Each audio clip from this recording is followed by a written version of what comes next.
one of the best parts of sobriety is discovery. I've just did a retreat with some women, and some of them say to me, like, I didn't even know myself before I started drinking. And I said, well, that's all ahead of you. It's juicy. Like, it's the discovery that may feel a bit scary, but that's the best part, is discovering who are you and what do you like and what brings you joy and all of those things. Like, and you've got all of that ahead of you, the adventure. You were twisted through seven. Hello, everybody, and you are listening to the Soberful podcast. I'm Veronica. And I'm Chip. Welcome back. We have an episode kind of following on from the episodes that we did previously that were about grief and mourning. We wanted to talk about the polar opposite. We wanted to talk about joy. Before we get started, we're coming up to our 6-year anniversary of this podcast, which is mind-blowing to both of us. Yeah, it is. I thought you were going to say 5. No, 6. And I seem to remember the last time you did it and you said it 5. I went, what? I know. Good. So we're going to do a Ask Us Anything. So if you have any questions, there'll be a couple of social media posts. You can put them on social media or message us and just say, I've always wanted to ask you whatever. And it can be anything. Okay. Whatever you want. It doesn't have to be about sobriety. It can be about anything you've ever wanted to ask us. Oh my God. Are we under legal responsibility to answer the questions, or can we pick and choose? You can pass. You can pass if you want to. So that's coming up. And if you enjoy the podcast, make sure you subscribe on whatever app you listen so you don't miss an episode. And if you have a chance to give us a quick rating, especially if you're on the Apple podcast thingy, that would be really helpful as well. How to find joy in sobriety. I just thought that this was a really good topic because, as we were saying before, like, what's the point otherwise, right? I think I want to talk about this because, again, it's the perspective that when you stop drinking, or even if we stop drinking, the thought of stopping drinking, this was my truth. The thought of stopping drinking, I thought it would be grey, definitely joyless, sitting in the corner, sort of plodding through life. But at least I wouldn't be having the panic attacks and anxiety. Sure. So that I was okay with that trade-off because my anxiety was so bad. But I definitely didn't think it would be vibrant, joyful, fun. Like, I 100% did not think sobriety would be those things. And we know sobriety is actually all of those things. And that is really what underpins long-term sobriety, right? That is what underpins it. It isn't. Yeah. What keeps us sober is not like another year sober, great. What keeps us sober is the vibrancy, joy, fun, fulfillingness, beauty of it, right? Absolutely. I mean, one of my mottos has always been for years and years and years, if recovery isn't fun, you're not going to stick around. Because why would you? I mean, I completely understand and identify with that kind of thought of, well, I don't think recovery, it looked like it's going to be pretty boring to me. There's going to be, it's going to be, my thought, it was a good way you said there, I like the way you said that trade-off, because that was definitely what I remember doing, sitting in rehab thinking, well, the road ahead looks as if it's going to be pretty difficult and pretty grey, but it's better than where I've come from, so I'll trade that one off. But the idea of kind of having fun and joy was really beyond my thinking. And yet, one of the kind of first, what I would describe as the kind of spiritual awakening, well, 2 of them occurred while I was in rehab. One was the rehab I was in was a beautiful big house in the countryside, and it was a beautiful sunny morning.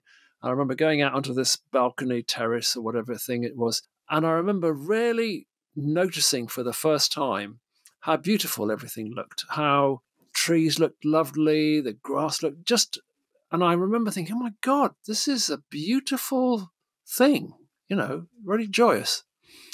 So I described that. But the other one was sitting around. We used to have a thing called Junkies Corner in the rehab where all the people who were addicts kind of congregated together.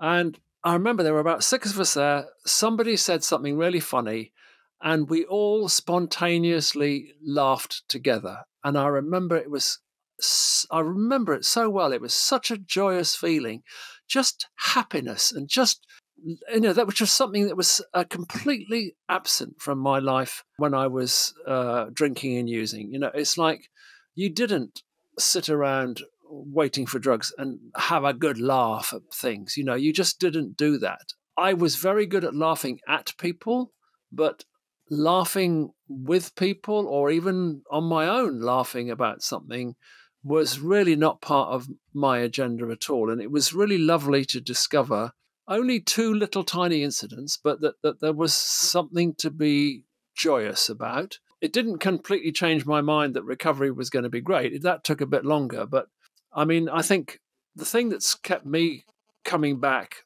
is, I go to self-help meetings and things, and I hear people's stories and things like that. But the thing that keeps me coming back is the times when somebody says something ludicrous, or, it just says something that we all know to be kind of part of the kind of madness of our behaviour when we're dependent. And I just love the idea of being joyous and happy and silly.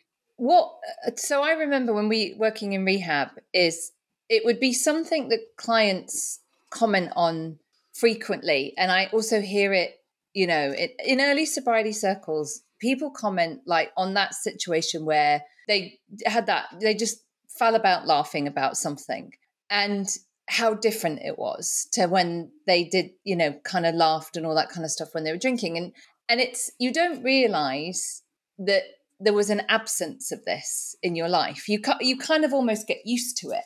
You just sort of don't have that perspective until you're sober and you discover all these things, and then you can go, oh my God, the absence of it. Like, and you don't think about that at the time. It's really strange. And then it's so strange how this perspective just begins to shift. I was just thinking how I was so absolutely convinced that sobriety was great. Like, I was so convinced of it. Even when in the first few months of sobriety, there was definitely, I remember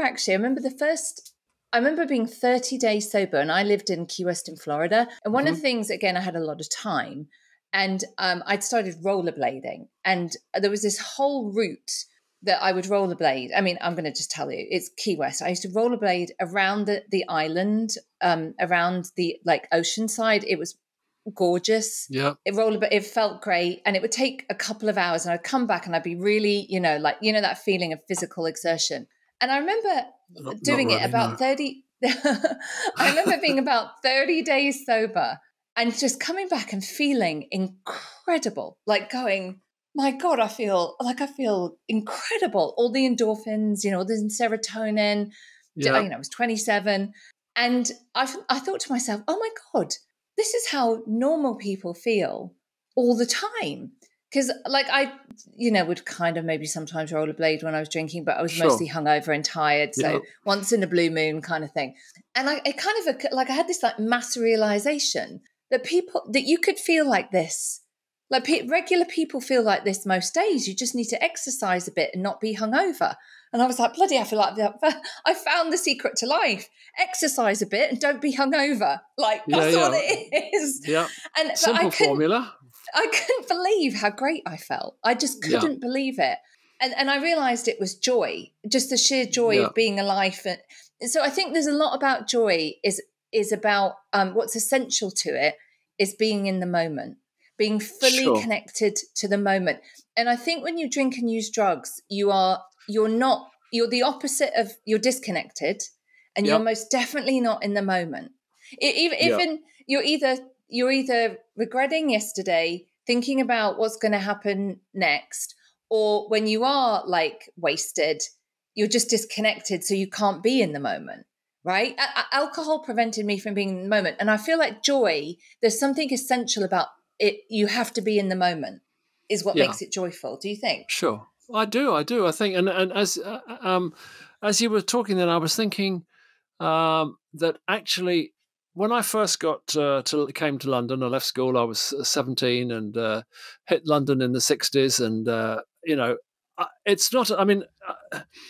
Nobody's drinking starts off absolutely chaotic. It's a gradual process of, increased tolerance and all that sort of thing. And I remember that in the first 3 years, I was part of the sort of flower power movement and hippies and all that sort of stuff, and Rowan Martin's Laughing and Monty Python and things that probably people don't even remember. But I remember being joyful and being amongst some friends and having a lot. And it's something that was incrementally decreased as my alcohol and drug intake increased. And there was a sort of crossing point. And suddenly that person who had been capable of being joyful and in the present and being exuberant and loving dressing up in really bright and weird clothing, that person, he slowly, over a period of about 2.5 years, he slowly died and kind of just got replaced by this morose, joyless person who was without any kind of hope, any kind of thing, and nothing to look forward to. And it was just drudgery. And those two lines intersected after about 2.5 years. And the rest of the time became very grey, very, I lost the ability to be funny. Life didn't feel funny. It felt very different. And because I was thinking as we started this conversation, I'd forgotten that there was a period at the beginning, very beginning, when I was 17, 18, 19, when I was enjoying life and I was enjoying discovering drugs and things like that. But it wasn't in such a negative way. But that very quickly left me. And certainly there were many, many years of life being very hard work and without any excitement, nothing to. And what I love now is about having something to look forward to. I always say to some people and to myself, have something on the horizon to look forward to, because sometimes life can be a bit sort of monotonous and. Well, I would always look forward to the next drinking binge. Yes, that was exciting to me. Yeah. And so that's the thing, is I would look forward to that, and it never reached my expectations, but I was never honest with myself. Like, it was in my imagination, the idea of this like big weekend or whatever, it wasn't matched to the reality of it. But then it's like, there's always next time. I mean, I think that's part of what keeps you going with that, isn't it? It's like, next time will be different and better and brilliant and all that kind of stuff. And we just can't see it. We just can't see it. It's all perspective. It actually makes me quite, I mean, I know we're talking about joy, but there's something, as we're talking, I'm quite sad at the fact that there were so many of those years which, I thought were exciting and dynamic and adventurous, and they weren't. They were unbelievably messy, stupid, and monotonous. Unbelievably monotonous. Yeah. I mean, just sitting around waiting and, as you said, thinking maybe this drug or this alcohol or this group of people will bring me, that's going to be so exciting. And I've always been disappointed. And mostly sometimes because I used to occasionally go to concerts and things, but it would be spoilt by my, not being fully present. Not being fully present. Yeah. Thinking about, what drugs have I got on me? What alcohol have I got on me? How am I going to get hold of it? What's it going to be like afterwards? How am I going to, when this is over, what are we going to be doing afterwards? So thinking ahead, but not thinking ahead to something exciting, thinking ahead to the next nihilistic thing I could get my head around. I mean, I'm really pleased that I've discovered, we had a little chat before we started, and, I look at everything. I look at the world, and I look at the world. I don't look at the world in terms of what's going on in it and think that's beautiful. I think it's a mess. But in terms of visually, what's going on, nature, people, faces, situations, light, shadow, all those things. I love looking at things, and it makes me excited to do that, and that brings me joy. Just sort of visually being present in the world makes me happy, and it reminds me, as I said, of that incident when I was in rehab, when I was I walked out and I realized that a very ordinary scene, a field with some cows in it and some trees, was actually really lovely. It was a beautiful scene, but I'd never noticed that before. Last night as I was driving home, it was very nearly a full moon, and I was looking at it out of my car window, and I thought, I'm going to pull into a lay-by, and I'm going to just stop and look at it for a little bit. And, it's bloody cold, so I didn't look at it for long, but just being able to stop and think, watching that moon. You notice different things, don't you? Yeah. You notice, that's what happens, is you notice different things that you wouldn't have noticed. Exactly. There was something about the colour of the moon. It was a sort of orangey pink. It was just really lovely, and it was a nice clear sky. And it was just, I just wanted to enjoy it, to let that sink into me and kind of enjoy it. I might sometimes in the back of cars sort of look at the world, but I wouldn't really engage with it and look at it properly. But last night, as I said, I stopped the car, opened the window, and just looked for a while at something that gave me pleasure. And, there are so many things that, my house is full of photographs and art and stuff. And every time I look at whatever is stuck on my wall, there's things behind me, I get joy from it. I get so much pleasure from them. I've probably spent too much money on them. I don't know whether it's a good trait, but I look in this room that I'm in now, and every time I look at one of the photographs I've got or bought, and it gives me such pleasure. And I've never got tired of any of the stuff that's hanging on our walls, and every single space is covered. I've never got tired of looking at anything in our house. There's beautiful things everywhere. My wife included, of course. I think one of the best parts of sobriety is discovery. Is that I've just did a retreat with some women, and I've done several in the last year. And, some of them say to me, like, when I talk about getting sober is returning to themselves. And sometimes they say, like, I don't even know, like, I didn't even know myself before I started drinking. And I said, well, that's all ahead of you. It's juicy. Like, it's discovery. Like, I didn't, if you like blue, I like blue. If you like hamburgers, I like hamburgers. I didn't know. Oh, okay. Right. I didn't know what I liked. I didn't know. I was so trying to fit in and all that kind of stuff. Now, and that may feel a bit scary, but that's the best part, is discovering who are you and what do you like and what brings you joy and all of those things. Like, and you've got all of that ahead of you, the adventure ahead of you in sobriety. I can't describe it, because it's so hard to think about this when you're first getting sober, because what we're doing is we think the future is going to be like the past, but without alcohol. So we just don't think nothing's going to change. I won't be hungover. I won't be making a mess. I feel a bit better. But it's not. The future is going to be so unbelievably different, and I've seen that over and over and over and over and over. Yep. And it's the joy is in the discovery. Of, like, if you'd have told me, like, 25 years ago, the things that would happen in my life, where I would be, what I would believe, who I'd be with, my brain would not have been able to cope with that.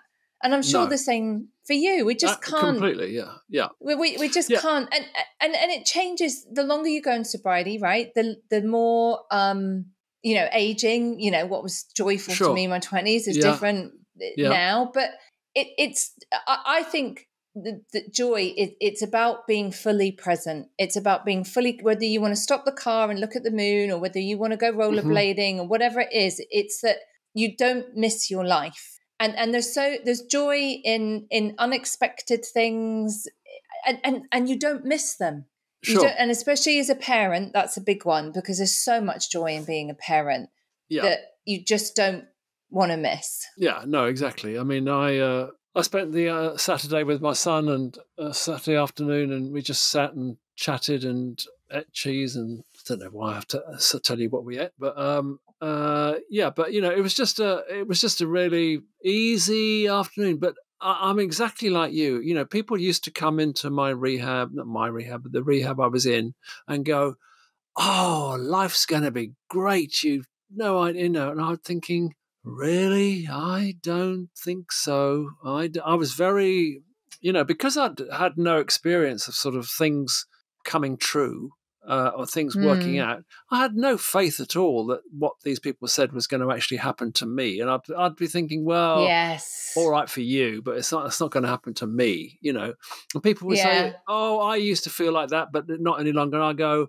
no, you didn't. You didn't feel like I did. Listener, everybody feels like that. Yeah. If you're listening to this going, yeah, but I'm going to tell you, everybody feels like that, and it's not true. You're absolutely right. Yeah. And I just thought, no. And people were getting excited about, doing things that were beyond, I was living in a little tiny bedsit and people were talking about moving into a new house. I think, that's not going to ever happen to me. And I think it's so difficult sometimes when you're with somebody who is in early recovery and I so want to try and sort of encourage them and say, it's going to be great. It's going to be fantastic. And they go, yeah, but, oh, that'll go. Don't worry about that. That'll go. You'll soon get over that. And you'll be looking at them. And you can see that it's really difficult for them to grasp the idea that life's going to be good, that life is enjoyable. There is potential for huge enjoyment in life. And yeah, I had very little faith, and I had to experience little things to kind of start to build that excitement that things actually could be fun. And then once I'd done one fun thing, then I got the bug then I wanted to do more things, and I wanted to be more adventurous and more exciting and, fill my world with things. But it took a bit of time to have maybe the courage to go out and do things that involved interacting with other people, or maybe even just interacting with myself, doing something. And I think it took a bit of time to build up the courage to get involved in things, which I've done things which on the surface, I would have thought that looks absolutely mind-bendingly dull, and I wouldn't have done it. And yet, when I've done those things, like printmaking or something, I've really enjoyed it. It's just been a little creative afternoon, and it's been really good fun.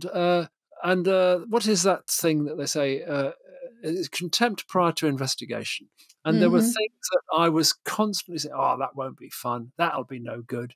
And done it and coming away and going, God, that was really good, wasn't it? I mean, you will remember we used to have compulsory fun day at Focus on a Friday. Oh, those were so funny.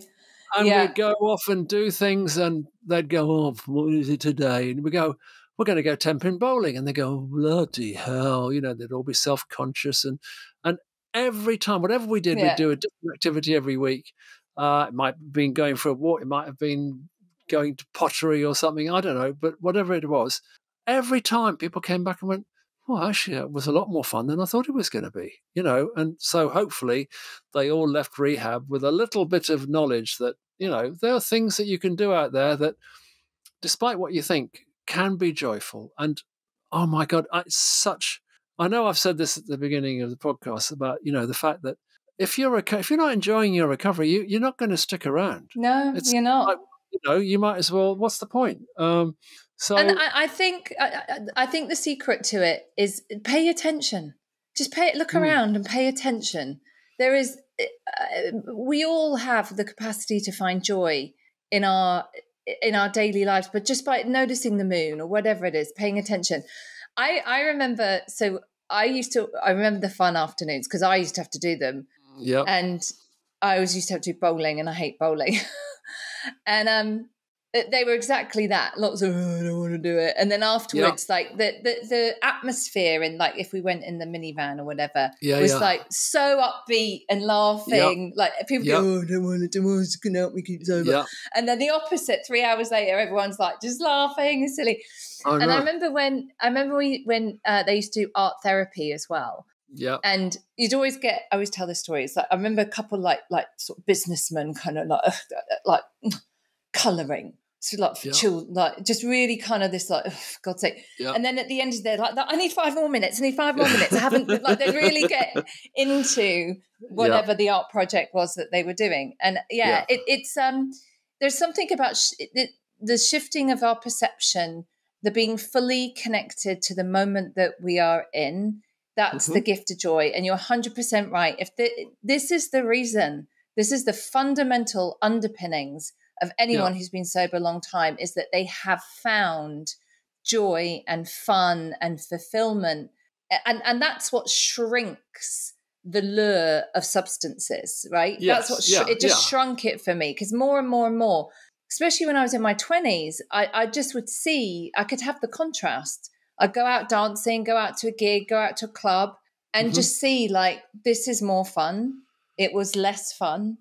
I don't want to do. I don't want to do the thing that was less fun. I want to do the thing that's more fun.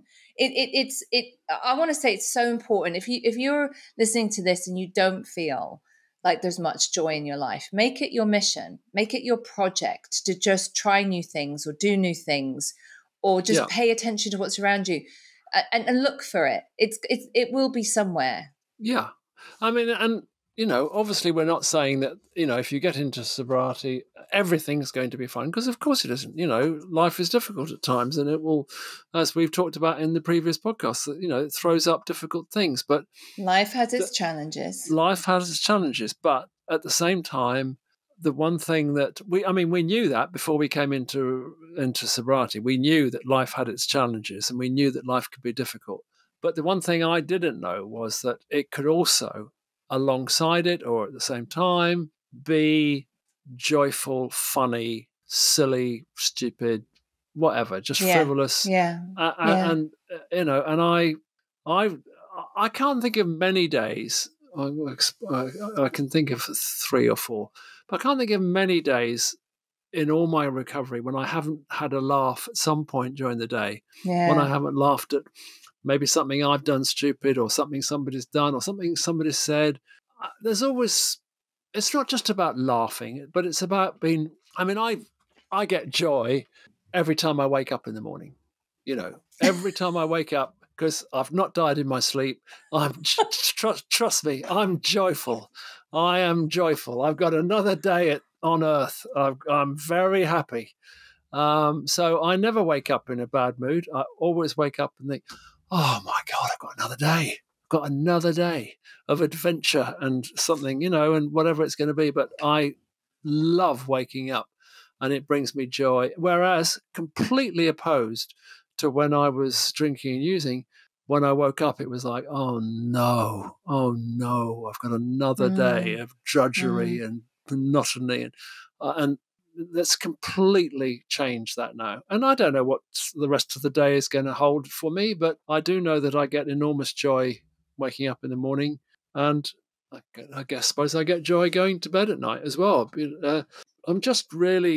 I'm a great advocate for, obviously bad things happen to people and sad things happen, but I'm a great advocate for trying to, I often say, and, we only get one shot at this. We don't get the chance to come back and, this is not a dress rehearsal. We don't get a chance to come back and do it again. We've got to make the most of this one life that we're given. And I want to make them. I want it to be as pleasant and as friendly and as happy and as and joyful as possible. It's about contrast, because because life is not like 100% joy. Because I don't think we're not talking about like manufacturing like fake positivity, false kind of stuff. Life has. We're going to fill the whole spectrum of human emotions and experiences, and sometimes those are very difficult and very challenging. It's what we want is the contrast, because we are all going to have difficult and challenging times to go through. That's just a fact. And we can also be open to the experience of joy as well. It's the contrast of all of those things. We don't know it's joy because you have to have the contrast, right? You have to have black to know there's white. Yeah. It's the contrast that we need. I mean, you were talking about art therapy, and as you said that, I suddenly thought, if my life was a kind of long line on paper, the first few years would definitely be very dark in color because they were very unenjoyable. There might be a little bit of brightness, as I said, in those sort of first 3 years of being independent and living in London at that particular time.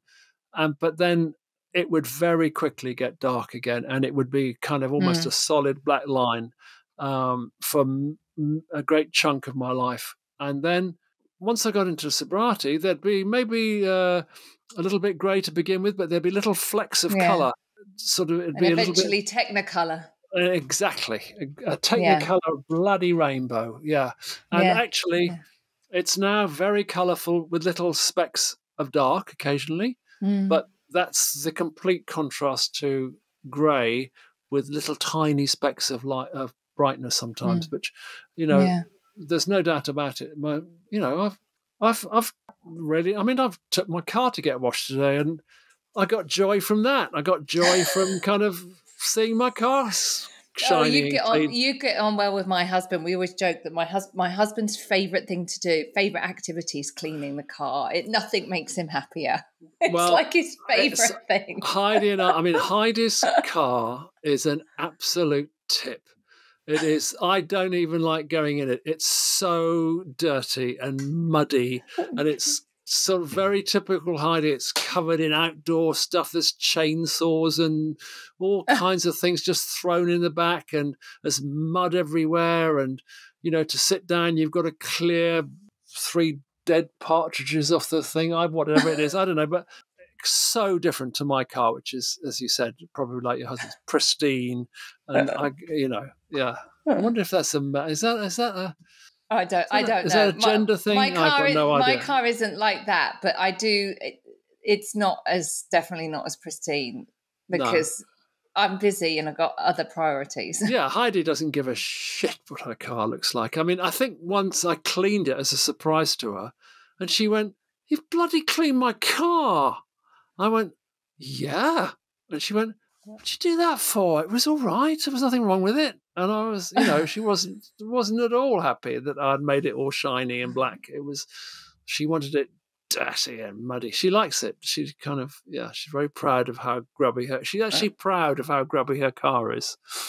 Well, you know what? It sounds like that's because it's a life well lived. So with someone with a messy car, someone out doing stuff all the time. So that sounds pretty joyful to me. Yeah, exactly. No, it is that. Yeah.